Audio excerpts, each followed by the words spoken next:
All right, so for this phase, basically what we want to do is, now that you've gotten a good bit of time, a good bit of frequency with those banded isometrics, and you've gotten a lot of reps, getting that brain muscle connection, what we want to do is pinpoint really the ins and outs of everything. We want to balance everything out. That's one of the biggest goals of this phase. So let's balance everything out, pinpoint where we're weakest at, and then strengthen that to balance it out. And then also what we want to do is start strengthening the muscles in the full range of motion. We're going to start doing some lifts.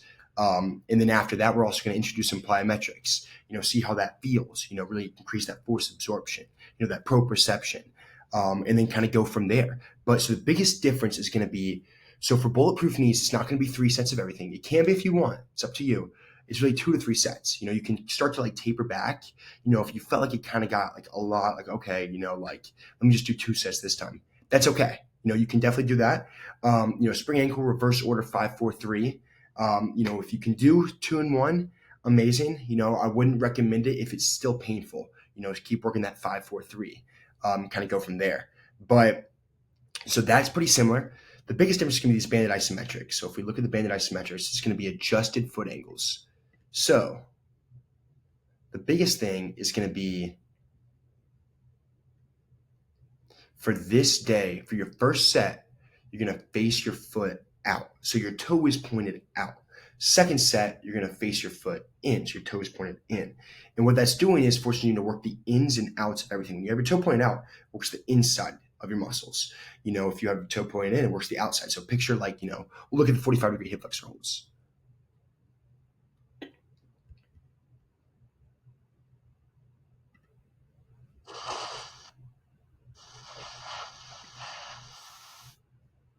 And as you see, I want to go back right here. I'm walking out with my toe already pointed 45 degrees out. So you're already walking out like that. So then by the time you do that, it naturally has your leg kind of go with it. So you really want to reiterate that of facing your toe, your foot out, and your leg kind of goes out with it to really emphasize working the insides of your hip flexor. Naturally, when you have it out like that, it works the insides, and you want to hold that position for, no less than 10 seconds, but no more than 15, meaning failure before 15 seconds. Shouldn't get to 15 seconds or else it's not enough resistance. So that's that. Let me see. So now let's look at the other one. So like 90, it's gonna be the same thing. It's for all of these. The first set, you're gonna have your foot facing 45 degrees out and 45 degrees in, toe pointed. And what we're gonna do is there's usually one that's a little bit weaker than the other. So we'll notice if there's one that's harder, like, okay, so when my foot is pointed out, it's a little bit harder than when my foot's pointed in. That means that the inside's a little bit weaker. So what we wanna do is pinpoint that. And for the third set, you're gonna do the same one. So that one that was weaker, you're gonna repeat it. So, last set's up to you. Repeat the weakest one. That's what we're saying. And that's for all these banded isometrics besides the banded split squat isometrics because there's no need to do that. But for the 3-way bending calf raise, first set. Let's look at this. So as you see that first set, facing forward, 45 degrees out, 45 degrees in, sideways, 45 degrees out, 45 degrees in, and then the other side, same exact thing. So it's for all these exercises, it's that. And then what we're going to do is now we're going to add in some lifting and strengthen muscles in like the full range of motion. So this right here. So these are some of my favorite exercises for just overall, sports performance. It's a lot of unilateral training, very sport specific positions. Love these exercises. The safety bar split squats. This is probably my single favorite exercise, like in the gym, a single favorite lift. If I did one lift the rest of my life, it would be this. So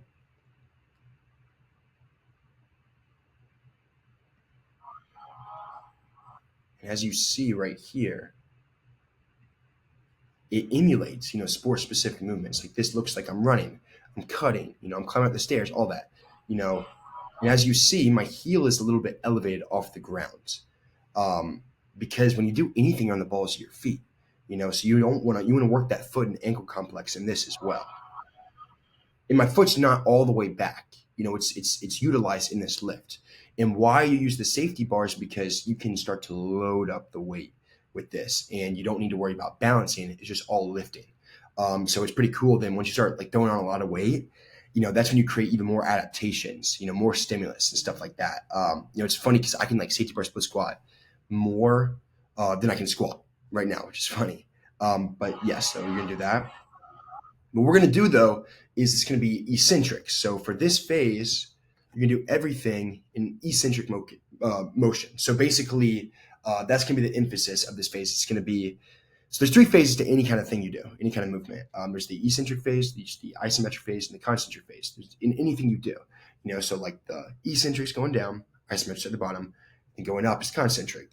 For a squat, for a jump, anything. So what we found is that like let's say there's two athletes, both can bench press 300 pounds, for example. But one of the athletes is like significantly like actually like stronger, like and can shot put more or can like shove the other person further. The reason being is because the stuff that's not shown, the other phases of the eccentric and the concentric, the person who's actually overall stronger, like field strength, is stronger at that. They can handle it more in the eccentric and they're stronger at the bottom position. All what's shown in like the bench press or like in weight room sometimes is just the concentric motion.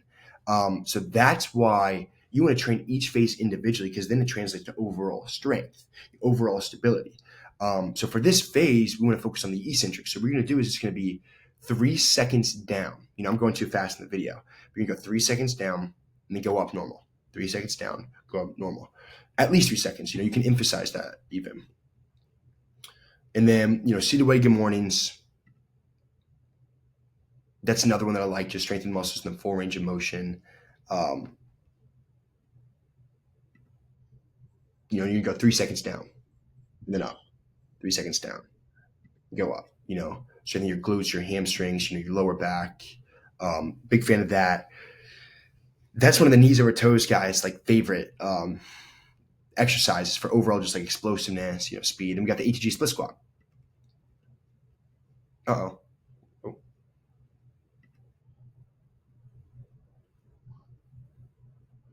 So basically, you may be looking at this like, ooh, I don't know if I can do that right away. And I would say maybe not. So we're going to get rid of the dumbbells. And what you're going to do is you're actually going to step onto something. So when you step onto something, it limits the weight on it. You can get more range of motion because it's a lot less weight. It's like if I were to do a push-up on the ground, I could do more push-ups or less push-ups on the ground than I could like against a wall. Naturally when you're facing up towards something, it's less weight. The weight's in the back. So what you're going to do is step onto something. That's how you can progress. Worry about the range of motion and doing that pain-free and getting that down before you start to progress down. And then you want to progress down before you start to add weight as well. That's kind of like the phases of that. Yeah. And then, days in between, same thing. So that's pretty much the biggest difference is going to be those, the banded isometric is different, the addition of the lifts. And then we're going to throw in some light plyos. So we got pogos, chair jumps, drop jumps. Obviously, pogos, and obviously you can look at these videos as well. Chair jumps. This is my favorite, like just overall starting plyometric when you're first coming back to plyometrics, because it's not too demanding on your body. It just focuses on the concentric motion. It limits the eccentric motion of it.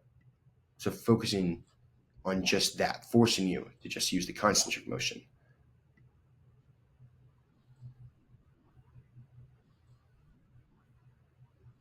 Yep. And then drop jumps. That's great for overall reaction speed, force absorption. This is another one because you're not going to be onto a crazy high platform. As soon as you hit the ground, you're going to go right back up. That's what the drop jump's all about. So we can do this in full screen. As you see, when I land, I'm just like, I'm not even getting that much of a knee bend, just going right back up. It's even more about quickness than height. Depth jumps, though, and we'll get to that in the future, but depth jumps is more about like just overall how high can you get off the ground after landing. So then what you're going to do is have you try some of these more ones. This is optional. Give these a try. If these are too difficult, then do Wednesday's plyos. This is on Friday. Single leg drop jumps.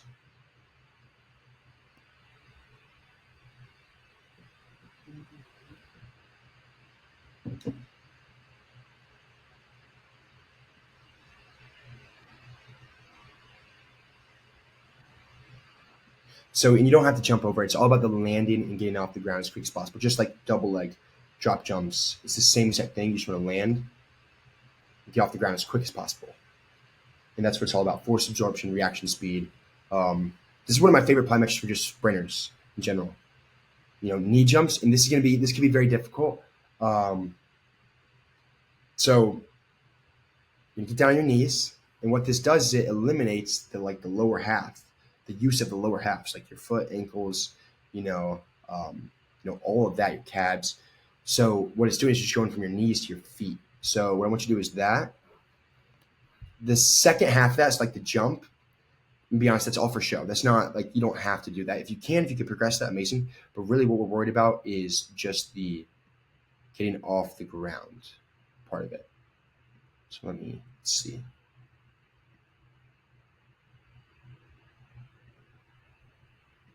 So let's see what we got here. So boom, that's all I want right there. Boom.